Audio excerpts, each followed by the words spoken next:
Prav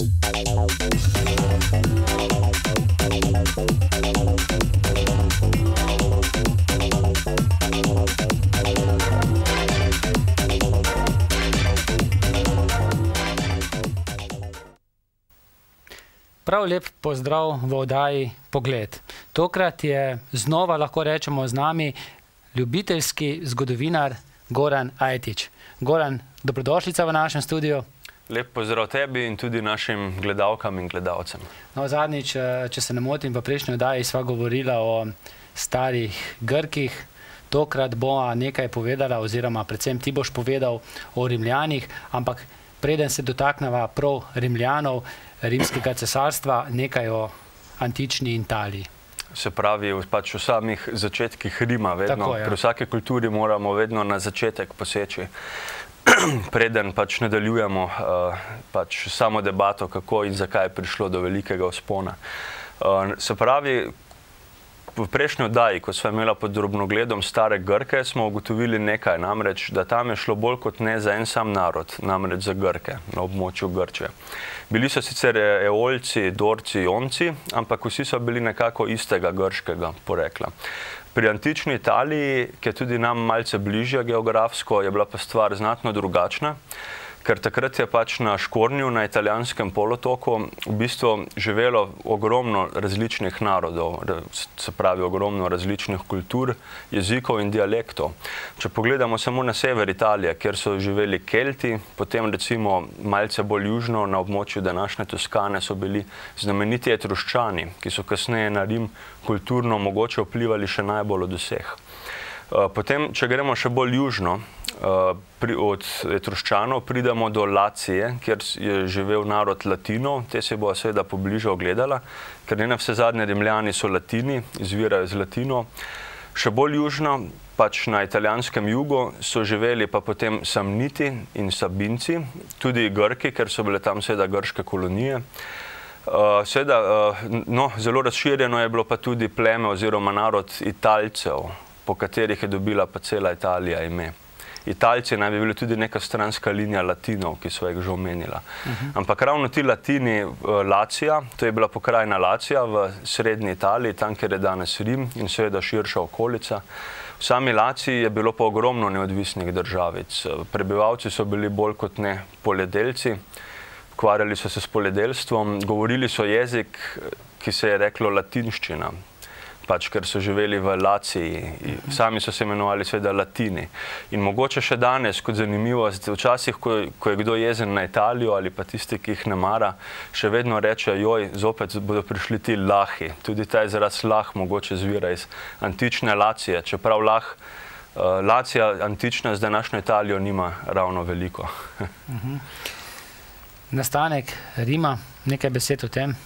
Ja, no, zdaj, če ostanejo pri tej latinski konfederaciji oziroma pri Laciji, na začetku je bilo nekaj kraljevin, malih mestnih državic, podobno kot v Grčiji, ko sva govorila o Šparti in o Atenah in o Tebah in podobno. No, tukaj ena prvih držav je bila Alba Longa, zelo pomembna latinska država, nekako nam danes precej neznana. Ampak Albi Longi je vladala dolga linija izgnanih, bomo rekli, trojanskih kraljev. Se pravi, prva kraljeva linija, hiša te Albe Longe, je bila grškega porekla. In bilo je 16 teh dardanitskih trojanskih kraljev, če se ne motim. Zadnji od njih je bil Numitor, ki pa je v bistvu že ded Romula in Rema.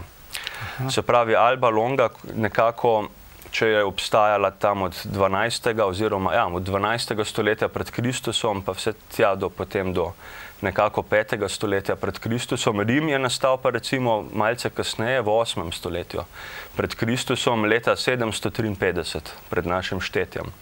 Ustanovitelja sta bila v bistvu ravno vnuka tega Numitorja, ki sva ga že omenila. Numitorjeva hči je rodila pač dva dvojčka, zanosila naj bi z Marsom, v rimski mitologiji bog vojne. In ta dva dvojčka naj bi, ker v mladosti nista imela svoje mame, naj bi vzgajala volkulja. In tudi kasnejši rodovi v Rimu so tudi, recimo, njihovi umetniki in kiparji so vedno upodabljali ta dva dvojčka, kako pač sesata iz sesk te volkulje. Pač to je njuna mati in oče, v bistvu oboje. Ko sta odrasla, sta potem ustanovila mesto Rim, ki še ni imelo imena. Seveda sta se sprla, kdo bo vladal kot prvi kralj oziroma prvi vladar v tem mestu, in v tem sporu je Romulus, se pravi Romul, je nehote ubil Rema in seveda je to dejanje zelo obžaloval in v čast svojega brata Rema je mesto poimenoval Rim, ker v latinščini je Romul Romulus, Rem je Remus. Mesto Rim je pa Roma v latinščini, tudi še v italijanščini. Se pravi Remus, Roma. Tako ime pač nastanek mesta. In kako se je potem mesto razvijalo? No, v bistvu je bilo na začetku kraljevina, kot smo omenila, to je bilo 8. stoletje pred Kristusom, pa potem do 6. stoletja pred Kristusom, do leta 509 so imeli kralje. Vsega skupaj je vladala linija 7 kraljev. Prvi je bil pač Romulus Dardanidus iz te stare trojanske linije, ki smo ga že omenjala. On je poskrbel, da je naraslo število prebivalcev v Rimu. Ker so bili tam bolj kot ne sami moški, je moral pripeljati iz sosednega plemena Sabincev nekaj žensk, da so se seveda, da je šlo življenje naprej, da so se lahko Rimljani normalno razmnoževali. Njegov naslednik, drugi kralj, je mogoče še bolj pomemben kot sam Romulus, ni bil v sorodu z njim, ker vsak kralj je bil skoraj praktično iz druge dinastije. Prvi 4 kralji so bili vsekakor vsak iz druge dinastije. Drugi kralj je bil Numa Pompilius, zelo pomemben, ker on je tisti, ki je dal paletu 12 mesecev. Še danes pač uporabljamo te mesece, praktično zgodovinarjem je naredil veliko uslugo. Kje je dobil to znanje? V bistvu vladal je zelo dolgo, če se ne motim, več kot 40 let. Vse življenje se je ukvarjal z mistiko, z mitologijo, rad je opazoval naravo, kako se izmenjujejo letni časi, 4-letni časi. Potem je pač ugotovil, kako grejo ti dnevi, meseci, in tako je leto dobilo 12 mesecev. Bil je pa on tudi prvi, ki je uvedel svečeniško službo v Rimu, pač ki je poskrbel za svečeniško življenje. No, potem sta bila še 2 kralja naprej. V bistvu tudi vsak je imel določene zasluge, eden od njih je zgradil tudi recimo Ankh Marci, 4. rimski kralj, če preskočiva 3. Tullus Hostilius je bil 3., Ankh Marci je bil 4. On je recimo, Marci je zgradil prvi most čez Tibero, glavna reka, ki teče skozi Rim. Potem zadnji 3 kralji, kad rekla sva, da jih je bilo 7, 4 sva na hitro omenila. Zadnji 3 kralji so bili pa etruščanskega, ne latinskega oziroma rimskega izvora in so bili med ljudstvom precej nepriljubljeni. Lucius I iz dinastije Tarquinius, potem je bil Servius Tullius in pa Lucius II, ravno tako Tarquinius. Ta Lucius II je bil bolj znan kot ošabni ali leni in na koncu so ga Rimljani izgnali in od takrat naprej so rekli, zdaj bo pa Rim republika, to je bilo leta 509 pred Kristusom, od zdaj naprej bomo oblast volili. Ljudstvo bo odločalo pač, oziroma bogato ljudstvo, da se razumemo, bo odločalo o tem, kdo bo vodil državo in samo tako bo in nič drugače. In koliko časa je bila potem republika? Verjetno zelo, zelo dolgo. Zelo, zelo dolgo. Recimo, če računamo od leta 590 pa do leta 27 pred našim štetjem, torej od 6. do 1. stoletja pred Kristusom.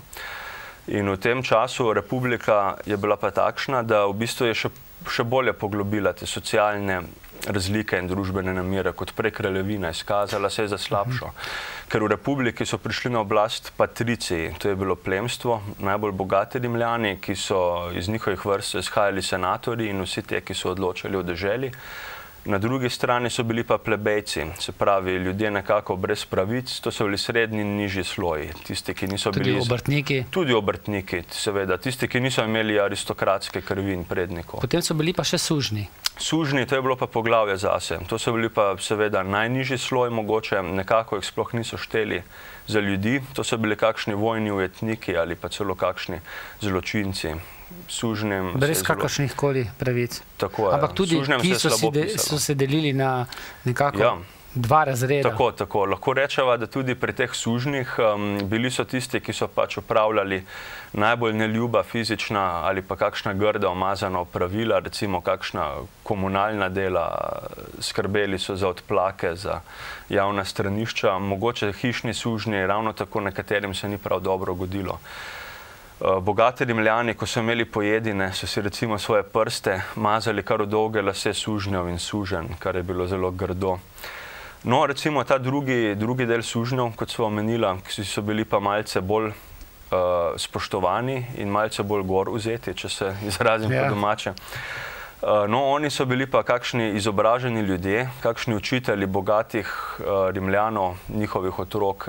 Večina teh izobraženih oziroma manirlih, če lahko rečem, sužnjev, je izvirala iz Grčije, iz stare antične Grčije, o kateri so pa v prejšnji oddaji že spregovorili. Enega tudi osebni prijatelj mu je imel tudi Julij Cezar, ampak o tem kasneje. Mogoče, ko govori o republiki, je prav, da omeniva nekaj teh pomembnih diktatorjev, voditeljev. Konzulov tudi. Kaj so razlika med konzuli pa diktatorji? Ja, v bistvu konzul je bil voditelj republike podobno, če primerjamo z današnjim svetom v Evropi in v svetu, kot recimo predsednik države. Ampak zanimivo je bilo pa to, da konzul ni bil nikdar izvoljen za več let. Konzulov v tem obdobju republike, se pravi od 6. do 1. stoletja pred Kristusom, ne bom rekel, da jih je bilo na desetine, mogoče na stotine ali celo na tisoče, ker računamo, da vsakem letu so se zamenjali 4 konzuli. Prve pol leta, prvih 6 mesecev 2, drugih 6 mesecev preostale 2 na novo, ki sta bila izvoljena. Volili so jih seveda senatorji, predstavniki patricijev. Kaj bi bil pa diktator? To je pa tisto, kar je mogoče bolj zanimivo, ker je imel tudi več oblasti kot sami konzuli. Diktator ni bil izvoljen vsako leto. Diktatorja so patricije izvolili samo v posebnih primerih, kadar je mestu Rimu grozila kakšna vojaška nevarnost, ali pa ko se je ta tako imenovana njihova demokracija izrodila, da je prišlo do korupcije v senatu, da so se mogoče izživljali eden nad drugim. Takrat je bilo treba uvesti diktaturo. In tudi pri tej diktaturi je zanimivo, da je bila omejena samo na 6 mesecev, podobno kot za konzule. Uspešna ali pa neuspešna? Ali neuspešno. Po 6 mesecih naj bi diktator potem pač odstopil ali je stvari spravil v red ali ne. Mogoče so potem, če stvari še niso bile v redu, izvolili drugega ali pa tudi ne, kakor so se pač odločili. Nekateri so bili pa večkrat izvoljeni za diktatorja. Res je. Prav ta izraz diktator v bistvu takrat ni bilo nekaj slabšalnega, tako kot si predstavljamo danes. Pač tisti, ki diktira, ki stvari ureja, ki spravi v red, ker pač ljudje brez diktatorja stvari takrat niso znali vedno spraviti v red. Najbolj znan diktator je bil nedvomno v 4. stoletju pred Kristusom, ime mu je bilo Marcus Furius Camillus. Izvoljen je bil kar 5-krat, noben diktator ni dobil toliko mandatov kot on. To pa zato, ker v bistvu leta 390, ko je služil drugič, je bil galski oziroma keltski vdor v Rim. Iz severa so udrli barbarski Galci in postošili po Rimu. Iz današnje Francije. Takrat v antiki se je reklo Galija, ker je pač ta keltsko pleme Galcev tam živelo. In Marcus Furius Camillus je bil prvi, ki je pač Rim uspešno obranil pred temi tujimi agresorji.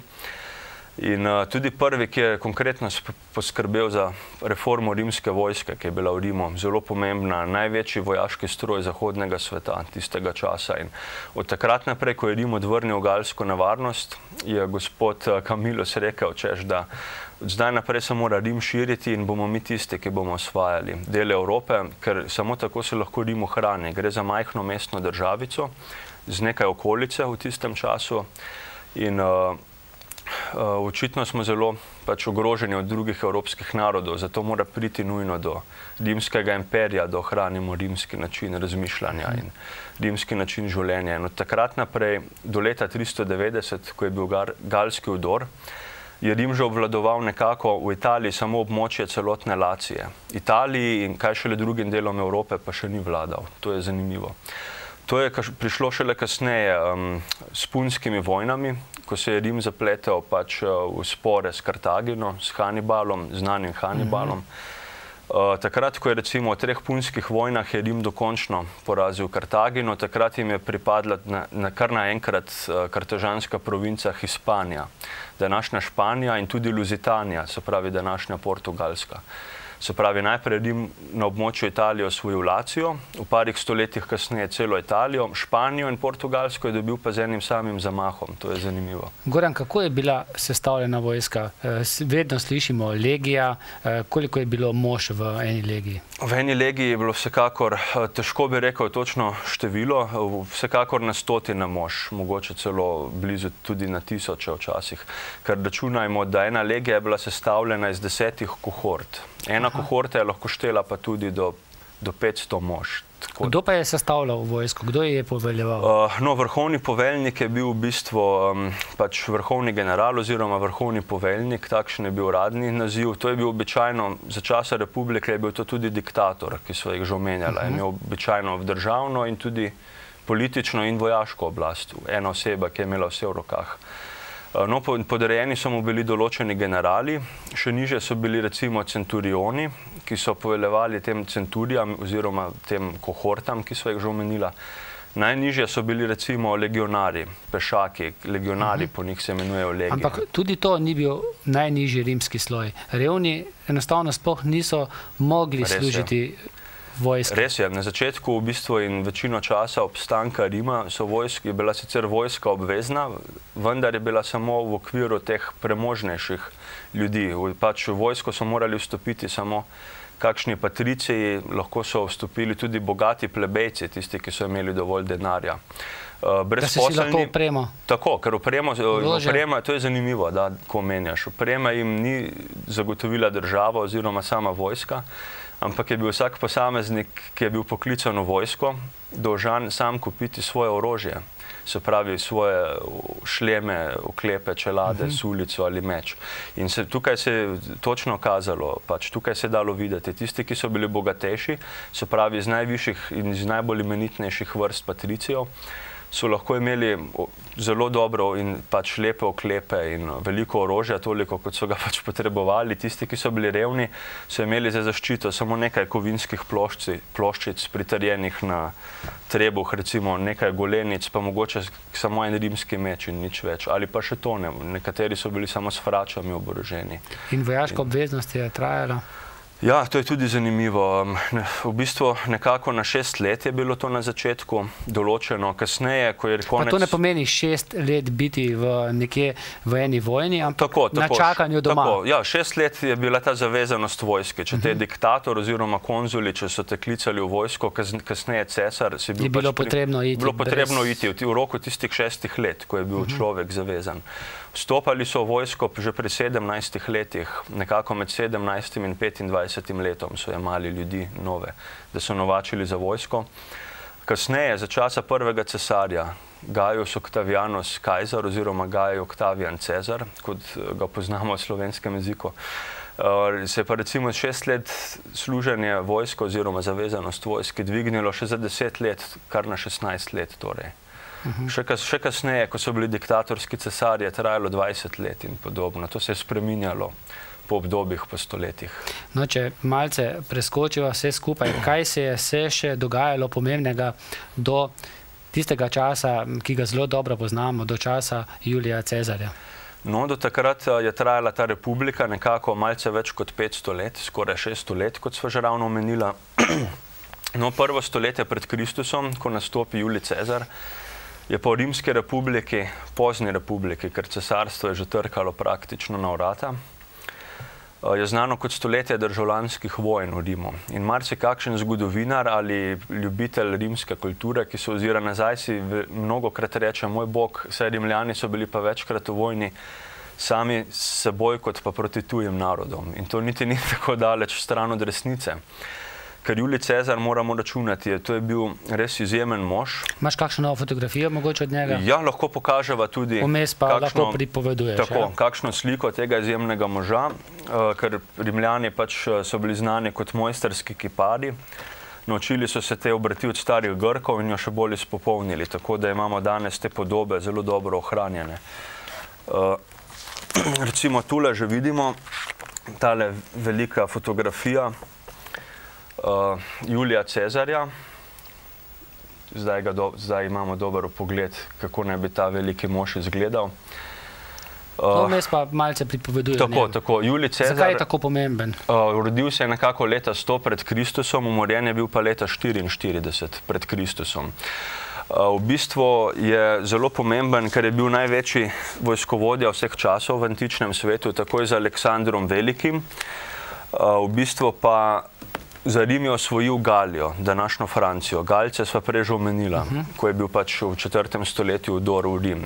300 let kasneje je pa Julij Cezar peljal močno rimsko vojsko, to je bila 13. legija, severno od Italije v Galijo. In ta vojna je trajala kar dolgo časa. V bistvu od leta 58 do 51 pred našim štetjem. Dolgih 7 let je trajalo osvajanje Galije. In tule, ko imam ravno pri sebi še eno knjigo znanega angleškega pisca zgodovine in ilustratorja Petera Connollyja, ki je bil mojster za upodabljanje teh starih bitk. Lahko tudi pokažemo, kako je izgledalo to pač osvajanje Galije. Te stare bitke s hladnim orožjem so bile nad vse krvave. Danes si tega več ne predstavljamo, pač stvar ni bila prijetna. Pa je bilo poskrbljeno za medicinsko pomoč? Veliko je bilo ranjenih? Ja, res je. Rimljani so bili v bistvu tudi, ne samo da so bili odlični vojaki, bili so tudi odlični kirurgi. V njihovih vrstah so bili odlični zdravniki. Kot zanimivost naj omenim, da so znali zelo dobro amputirati ude, odsekane, recimo odsekane roke in noge, in jih nadomestiti z nekimi pomožnimi protezami. Sicer ne tako vrhunske in dobre proteze, kot izdelujemo v današnjem času, pa vendarle takšne, ki so dobro služile svojemu namenu. Znali so tudi operirati, recimo operacije na možganih so tudi izvajali, so odstranili del lobanje in človeka operirali. To je bila ta vojaška rimska kirurgija zelo razvita. No, zakaj so se nekako želeli znebiti Julija Cezarja? No, če se vrneva k tem izjemnem možu, no, v bistvu, da še nekaj omeniva. Julij Cezar je bil v bistvu neke vrste tudi diktator za časa republike, ko so omenjala diktatorje. Ampak to zvezo je sklenil v bistvu še z dvema pomembnima rimskima vojskovodjama. S Krasom, se pravi Marcus Licinius Crassus je bil eden tistih, potem pa še Gnaeus Pompeius ali Pompej Veliki. Tretji je bil pa Julij Cezar. To so bili 3 možje, ki so sklenili vojaško in politično vezo, ki se je imenovala triumvirat. In vsak od njih je bil triumvir. To je bilo pa spet neka nova funkcija v starem Rimu, poleg konzula in diktatorja, ko 3 možje vodijo državo. In Kras je kmalu padel v bitki proti Partom na vzhodu imperija. To je bil eden najbolj zagrizenih in največjih sovražnikov Rimljanov, so bili Parti. To v bistvu gre za Perzice. Rimljani so jim rekli Parti. No, ostala sta samo Julij Cezar in pač Pompej Veliki. Ko se je Cezar vrnil iz Galije, je prišlo med njima v Rimu do spora in seveda do državljanske vojne. Pompej je pobegnil in Julij Cezar mu je sledil v Grčijo, kjer ga je strahovito porazil, in Pompej je v kratkem storil samomor. Od vsega triumvirata, vladavine 3, je ostal samo Gaj Julij Cezar in oklical se je seveda za diktatorja. In on je bil pa eden teh diktatorjev, ki je pa ta naziv želel obdržati do smrti. Ne samo 6 mesecev. Ne samo 6 mesecev kot njegovi predhodniki. S tem se pa niso strinjali nekateri v senatu. Res je, ja. Kdo so bili to? To je bila pa ta vladajoča elita v Rimu za časa konzulov in diktatorjev, patriciji, ki so jih že omenjala. Najbolj ta patricij, senator, ki je najbolj nasprotoval Cezarjevemu pač mandatu za tega diktatorja, kasneje seveda je nasprotoval, ker hoče Cezar biti dosmrtni diktator, je bil v bistvu Porcius Cato, najbolj sofisticiran in povzdignjen Rimljan vseh časov, ki je seveda iz razočaranja ravno tako naredil samomor, kot prej že Pompej.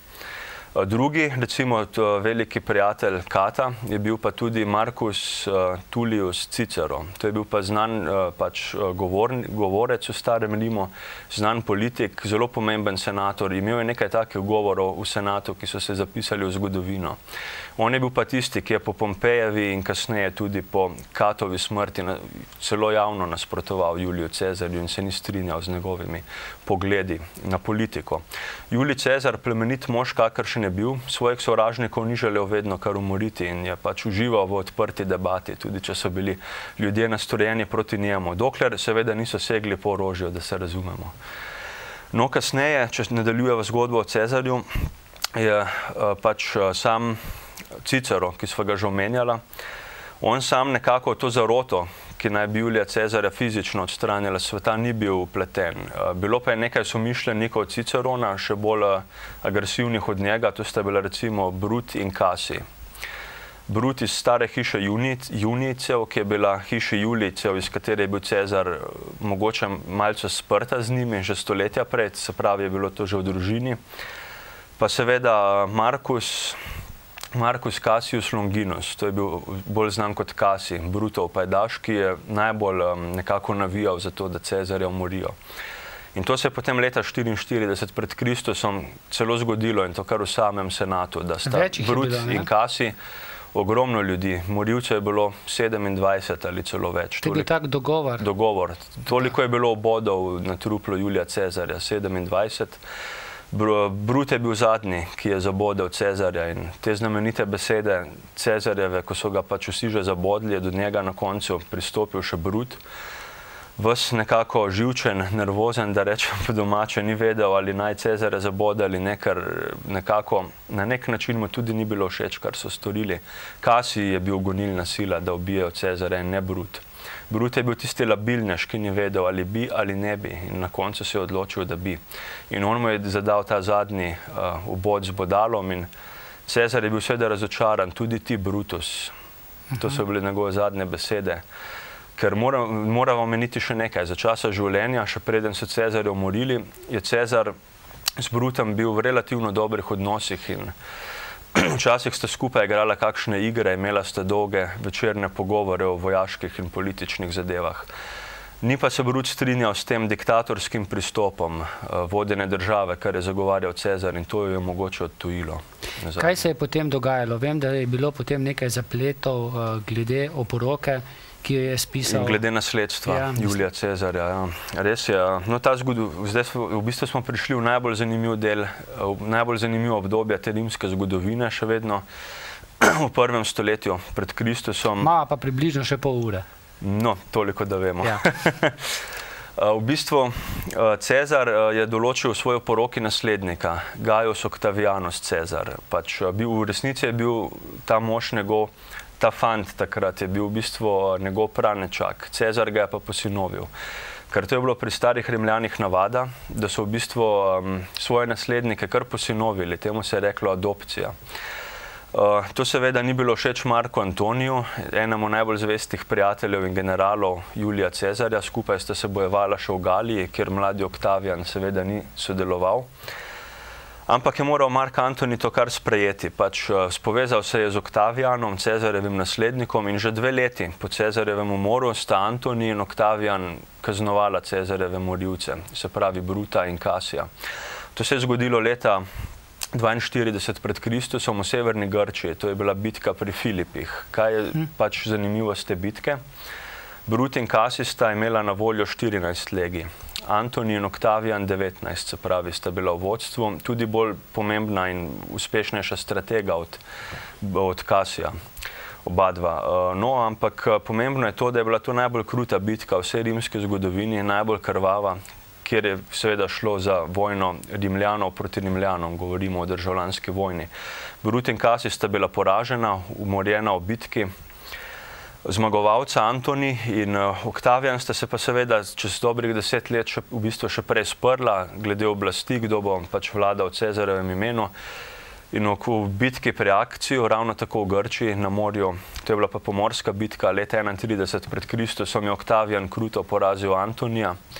ki je takrat živel svojo egipčansko kraljico, svojo ljubico Kleopatro in kasneje seveda, kot vsi vemo, sta storila samomor. Kleopatra in Antoni, ker pač nista priznavala vloge Oktavijana kot njunega gospodarja. In tako se je nekako Oktavijan znebil vseh nasprotnikov.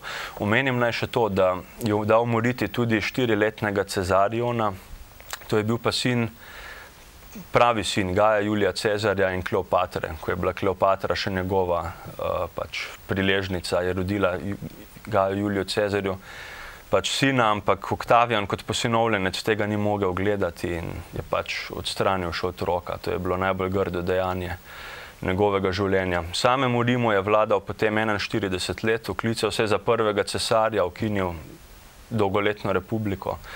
Učakal je pa 77 let, ko je umrl naravne smrti, kar je bilo kar nenavadno za tiste krute čase. Gaj August Oktavijan Cezar v bistvu.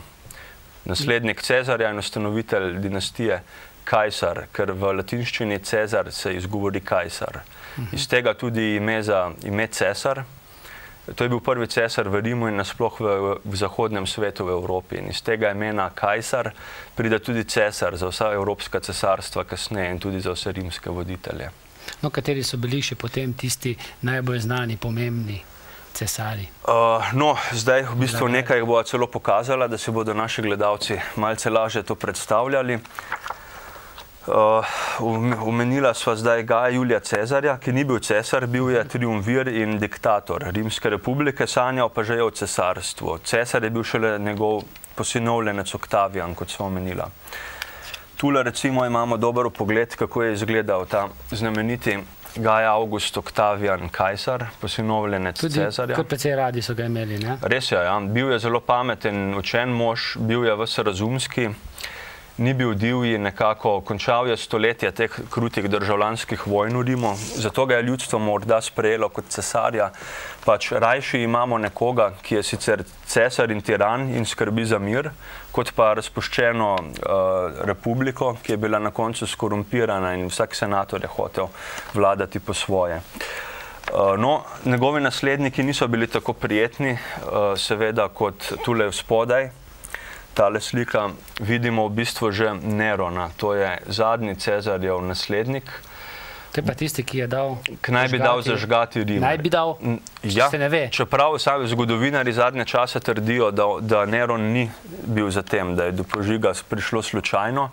Neron je pa potem to krivdo zvrnil na kristjane, seveda, na druge ljudi. Veljal pa je za skoraj da blazneža. Ja, blazen pa je bil, to pa vsekakor je dokazano. Ker zdaj moramo računati, prvi cesar je bil Oktavijan, njegov posinovljenec, ker vsi ti cesari so pač naslednika posinovili, skoraj nikdar ni bil pristni sin. Posinovljenec je bil potem takoj za Oktavijanom, je bil Tiberi, ki je bil zelo nekako kar precej dober cesar. Tretji je bil Kaligula, ki je bil zelo, zelo krut cesar, še bolj krut od Nerona. No, mogoče beseda o Kaliguli.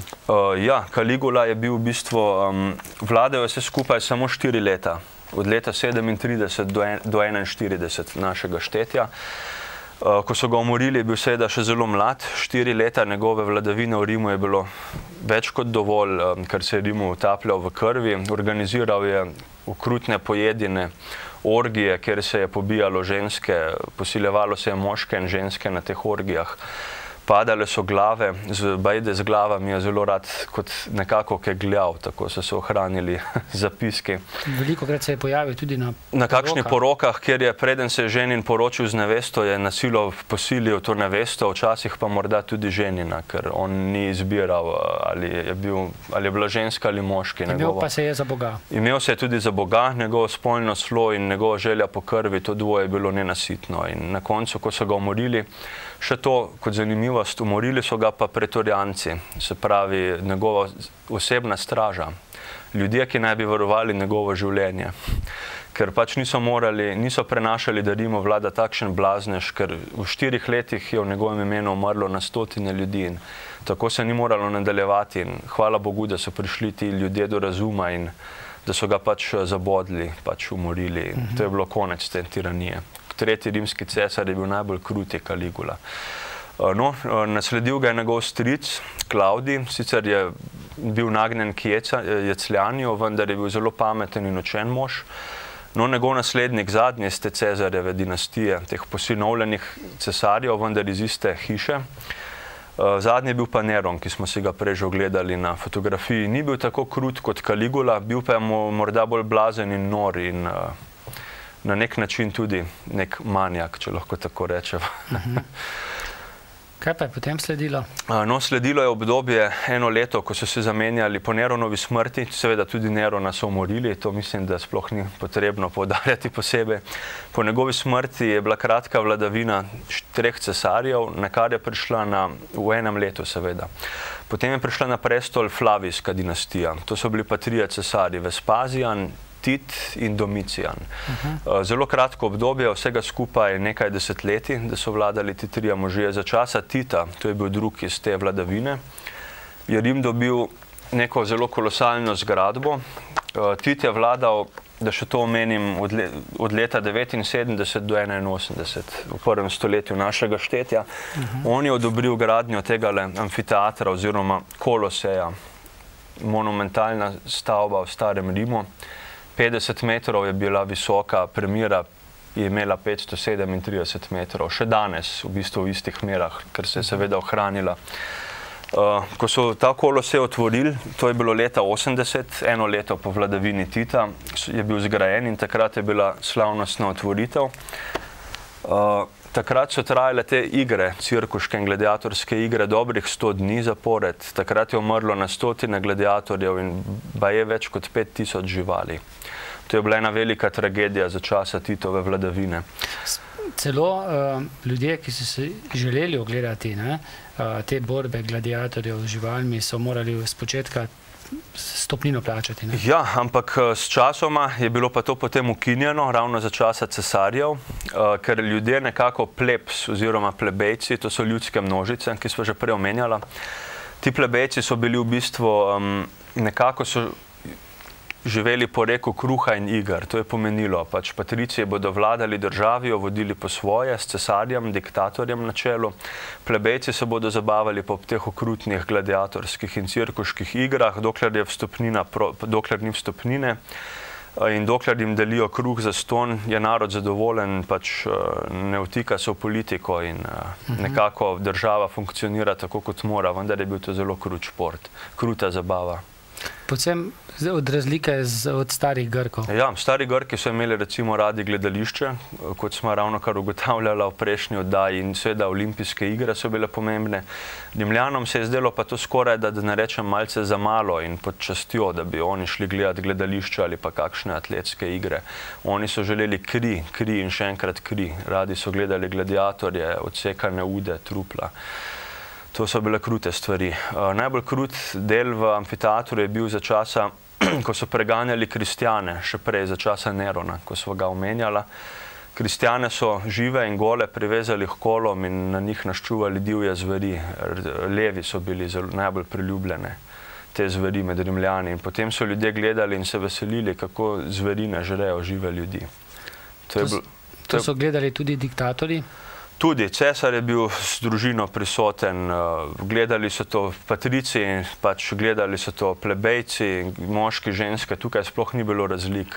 Amfiteater in pa seveda toplice, bazeni. To dvoje je bilo tisto, kar je bilo dostopno vsem slojem, tukaj ni bilo razlik.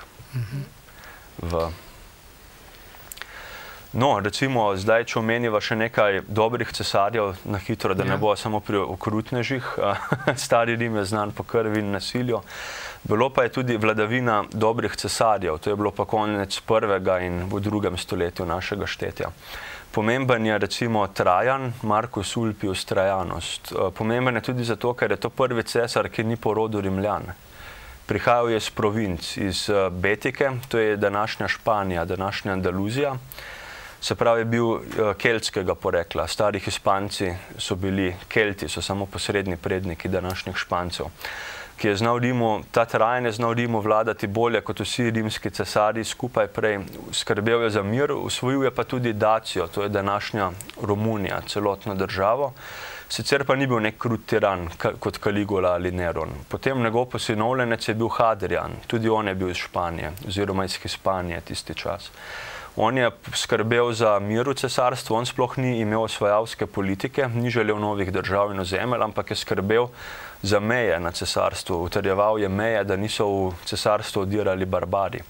Recimo znan je Hadrianov zid severno, ki nekako meji na današnjo Škotsko, loči Anglijo in Škotsko nekako v današnji Veliki Britaniji, ker takrat ni želel, da galska oziroma škotska, keltska plemena da odirajo južno v Rimsko Britanijo in je pač dal zgraditi ta zid. No, njegov posinovljenec je bil Titus Aurelius Antoninus, tudi zelo dober cesar, imenovan celo pobožni, ker je dal zelo veliko na rimska božanstva. No, še njegov posinovljenec je bil pa Mark Aurelij, morda daleč najbolj uspešen in najbolj dober cesar vseh časov. On je bil celo šel je tako daleč, da je prepovedal okrutne cirkuške igre in amfiteater. Za časa Marka Aurelija ni bilo gladiatorskih bojev. Ljudstvo je to za čuda sprejelo. Kako to si še zgodovinarji ne znajo sprejeti, pa razložiti, vendar. Njegov sin Commodus, on je pa pač za naslednika določil pravega sina, ni posinovil nekega bolj sposobnega človeka. Njegov sin je bil pa pijanec, razvratnik, podoben kot prej Caligula ali Neron. On je pa seveda takoj uvedel te gladiatorske igre nazaj in za časa 12 let, kar je Commod vladal, preden so ga seveda umorili, tako kot vsakega krutega cesarja. Teh 12 let se je pa Rim kopal v krvi, ker takrat so bile pa gladiatorske igre ena za drugo. In ker je bilo za časa njegovega očeta to prepovedano, si je novi cesar in tudi ljudstvo so si na veliko želeli teh cirkuških iger in takrat je bila pa kri v igri ponovno. V katerem obdobju je bil rimski imperij največji? Največji je bil ravno ob začetku 2. stoletja za časa Trajana, ko sva prej omenila. Ta prvi od teh dobrih cesarjev, ta hispanski cesar Rima. Takrat je segal od Španije pa vse do Egipta, nekako po dolžini, od severa je segal pa recimo od današnje Anglije, ki je bila antična Britanija, je bila pod Rimom, Galija, današnja Francija, velik del Germanije, to je današnja Nemčija, z Avstrijo, recimo Ilirija na vzhodu, kjer je tudi danes Slovenija, to je bilo vse pod Rimom, Dacija, današnja Romunija, recimo Trakija, današnja Bolgarija in vse do Egipta. Italija seveda že od začetka, ko smo omenjala. To je bilo vse pod Rimom v 2. stoletju našega štetja. Če greva še na hitro, kdaj je začel ta rimski imperij propadati? Ja, v bistvu ravno po smrti Commoda. Commodus Aurelius, sin Marcusa Aureliusa, ta kruti cesar, ki so ga umorili leta 192. Takrat je šlo vse navzdol. Pač za njim je prišla vladavina tako imenovanih vojaških cesarjev, ker je vsaka legija v vsakem delu cesarstva oklicala svojega cesarja. Cesarji so si vrstili na prestolu eden za drugim, včasih v enem tednu je bil že drugi. Pobijali so se med seboj. To je bila nevarnost, ki je grozila od znotraj, zopet obdobje državljanskih vojn in politične nestabilnosti. Od zunaj, seveda so sovražniki opazili, da je Rim šibki, od zunaj, seveda predvsem severa, je prišla pa germanska nevarnost. Te invazije Germanov so takrat začele odirati na meje. In tekom stoletja, to je od 2. do 5. stoletja našega štetja, v 5. stoletju je konec Rima, leta 476 je konec Rima. Germani množično odirajo v Rim in takrat 300 let traja to propadanje Rima, celih 300 let. In na koncu zadnji cesar Rima je bil, vladal je samo 1 leto, bil je nekako še otrok, ko so ga generali postavili na prestol. Romulus Flavius Augustus, bolj znan kot Augustulus, to je zadnji rimski cesar, ko so ga odstavili, je desetletja še živel v svoji vili, nekje pozabljen na podeželju, ampak Rima je bilo pa takrat konec leta 476. Odstavil ga je pa Odoaker, germanski vojskovodja, ki ni hotel več gledati rimskega cesarstva. Odoaker se je nekako oklical za prvega simboličnega kralja celotne Italije, barbarske Italije, ker to je začetek srednjega veka. Njegovo ime pa pomeni Odoaker, če se ne motim, tisti, ki hodi z ognjem. Torej, že njegovo ime je takšno udarno in agresivno in drznil se je celo odstaviti zadnjega rimskega cesarja. Kljub temu, da mu je pustil življenje, to je zanimivo. Mislim pa, da je še En vladar, zelo pomemben iz 3. stoletja, že po Kristusu, mislim, da... Bolj iz začetka 4. Konstantin, imenovan Veliki.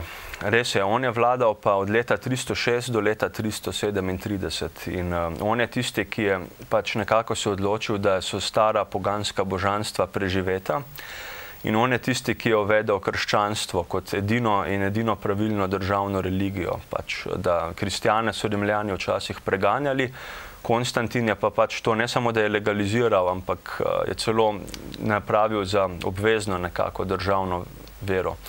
In s tem, ko je Rim dobil krščanstvo, s tem ga dobi seveda praktično skoraj celotna Evropa, vsaj tista Evropa, ki je bila takrat pod Rimom. In od takrat naprej je pač krščanstvo v velikem sponu. No, je pa še za nekaj pomemben Konstantin, to je ena plat. Druga je pa, da za časa Konstantin si na vzhodu izbere celo drugo prestolnico. Tej prestolnici se reče Bizanc. To je bilo leta 330 in takrat naprej se Rim cepi na zahodni in na vzhodni del. Konstantin je cesar obeh dveh delov. Po njegovi smrti pa na vzhodu vladajo drugi cesarji. Niso isti kot v zahodnem originalnem Rimu.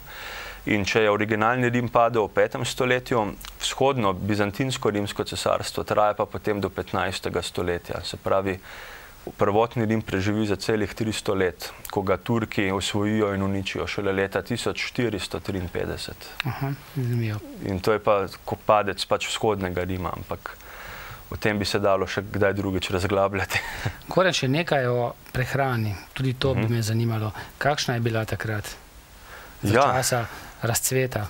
Ja, v bistvu Rimljani so bili zelo znani gurmani, da ne rečem celo že kar požeruhi. Oni so se izživljali ne samo v nasilju, v spolnosti, tudi hrana ni zaostajala pri njih. Recimo, tule v knjigi imamo zelo dober recept, v bistvu bom samo prebral. Kakšne jedi so bile zelo priljubljene v hišah bogatih patricijev, ampak res, to, kar bomo zdaj slišali, to nekako so pripravljali samo za res posebne častne goste in še to so bili gostitelji res najbolj bogati Rimljani, se pravi patriciji med patriciji. Recimo, to je eden od teh znamenitih receptov v fini rimski hiši, v bogati. Predjed gustus, se reče v latinščini, tej predjedi. Samo predjed je bila sestavljena iz naslednjega. Osoljene ribe in jajca, nadevani svinjski seski, medaljoni iz možganov, dušenih na mleku in jajcih, drevesni kukmaki, kuhani s poprovo omako, pripravljeno na ribi maščobi, morski ježki z začimbami, medom in omako iz olja in jajc. To je bilo konec predjedi. Potem so prišli do glavne jedi, glavni obed, cena oziroma čena, kot so rekli v latinščini stari Rimljani, pečeni damjak s čebulno omako, datlji iz jeriha, grozdje, olje in med, kuhani noj s sladko omako, to se mi zdi sploh zanimivo, grlica skuhana s perjamored, pečena papiga, polh nadevan s svinjskim in golobim mesom, gnjat kuhana s figami in lovorovimi listi, prelita je tudi z medom in pečena v testu in seveda plamenec kuhan z dateljni. No, zdaj smo pa že pri desertu. Za poobedek je bilo pa malo manj, pa vendarle veliko. Nasekljane vrtnice s slaščicami, razkoščičeni dateljni, polnjeni z orehi in pinjolami, odsvrti na medu in seveda čisto za konec, topli afriški kolački z medom v sladkem vinu. Zdaj iz tega lahko sklepamo, kakšno domišljijo so imeli Rimljani tudi pri hrani in kako so se izživljali in kako so skupaj dajali nekaj, kar se nam danes zdi mogoče, da ti okusi sploh ne pašejo, da se tepejo med seboj. Stari Rimljani so gledali drugače. No, sam Rim pa je imel samo mesto tudi dobro oskrbo z vodo. Res je, ja. Seveda po zaslugi teh njihovih akveduktov predvsem, recimo tudi pač voda je bila pomemben vir življenja in nasploh so imeli Rimljani vodo ne samo za pitje in umivanje, ampak tudi, kar se tiče umivanja, so šli še dlje, radi so imeli toplice.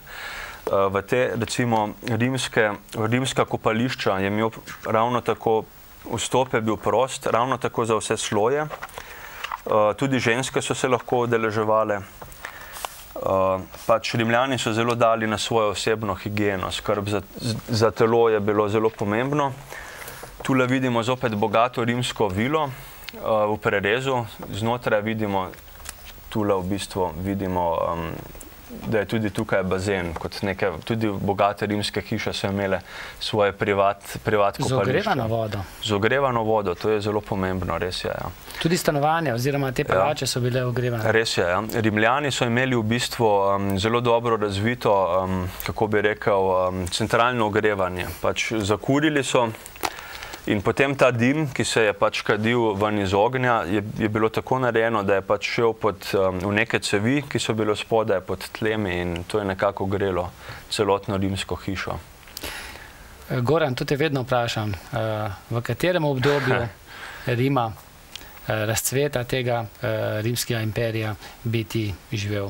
No, tukaj bom ravno tako priznal, da podobno kot v prejšnji oddaji, ko si že vprašal v Grčiji, vsekakor bi se splačalo živeti za časa Rima, vendar ali v zgodnem obdobju, ko je bila kraljevina in ni bilo teh državljanskih vojn, nekako življenjska raven najvišja, ali pa kasneje, takoj na začetku cesarstva, ko je bilo konec teh državljanskih vojen, se pravi prvo stoletje po Kristusu, ko je vladal Gaj August Octavian, Cezarjev posinovljenec, ko je bil tako imenovani Pax Romana, veliki rimski mir.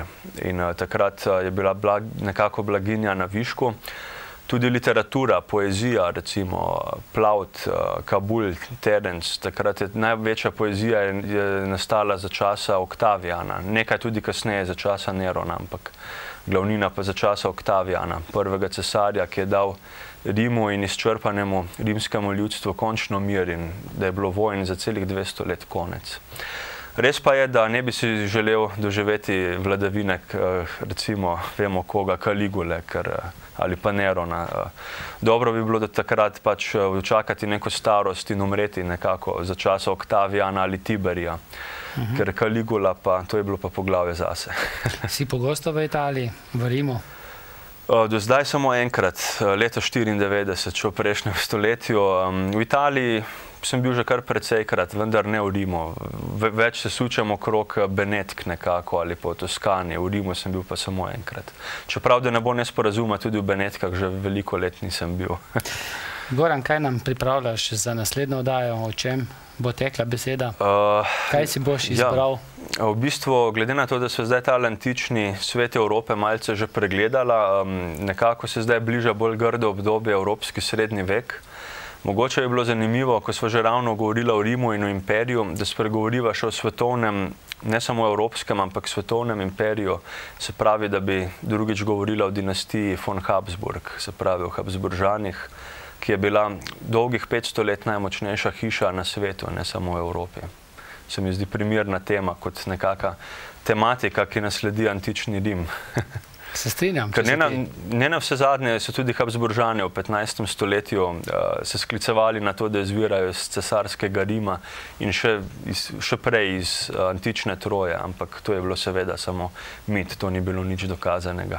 Potem nama pa ostane še Stari Egipt. Tudi to je zanimiva tema. To je pa prva civilizacija nasploh na svetu, ki je najbolj vplivala na vse ostale. Pa še kaj se bo našlo. Še kaj se bo našlo. Goran, hvala ti za to, da si bil naš gost. Hvala za povabilo v studio. Hvala tudi vam za pozornost. Srečno.